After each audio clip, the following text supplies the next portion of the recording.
It was a freezing Monday morning in the small town of Bridgeport when Sam Carter, a grease-stained mechanic with calloused hands and a heart far too big for his overalls, noticed the little girl watching him from across the street. She sat in a wheelchair, bundled in a pink coat 2 sizes too big, her legs limp, her eyes curious. She came every day that week, rolling up beside her mom on the sidewalk outside Sam's modest garage. She didn't say much, just watched him tinker with old engines and rusty bolts.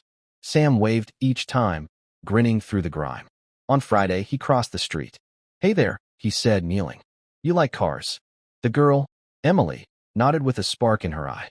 Sam learned that Emily had been paralyzed from the waist down after a car accident 8 months earlier. She was 7. Her mom, Rachel, worked 2 jobs to make ends meet and couldn't afford much beyond the basics, let alone therapy toys or adaptive devices. That night, Sam couldn't sleep. He kept thinking about that look. Emily's longing gaze at the kids zipping by on bikes and scooters, her hands twitching on the armrests like she wanted to join. So he got to work. Using leftover parts, scrap metal, and a busted power wheelchair someone had abandoned years ago, Sam began building. It took him nearly 3 weeks, working after hours, past midnight some nights, eating sandwiches over blueprints scrawled on napkins. He wasn't an engineer, just a guy who fixed what was broken. And something about Emily just wouldn't let him rest. When he finally finished, he painted it cherry red and stuck a smiling sticker on the dashboard.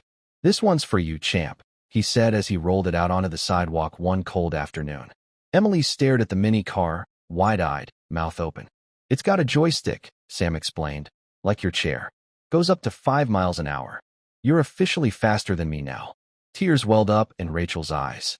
Emily took the controls, drove in wobbly circles, then let out a high-pitched laugh that turned every head on the street. That laugh made everything worth it. A local mom filmed the moment and posted it online. Sam didn't think much of it. He didn't even have a Facebook account. But a week later, his garage phone rang nonstop. Then, the limo showed up. It was a black stretch Cadillac, polished like glass, pulling up beside oil-stained gravel. Out stepped a woman in a tailored coat and heels far too fancy for Bridgeport. Her name was Evelyn Shore, CEO of a global mobility tech company. "I saw the video," she said, shaking Sam's hand. "You built that without any training?" He shrugged. "Just figured a kid should be able to move like the rest of him." She smiled. "We want to work with you. Design adaptive vehicles for children with mobility challenges.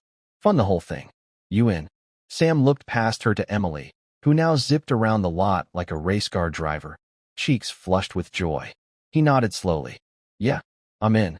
The garage that once smelled of burnt rubber and stale coffee transformed.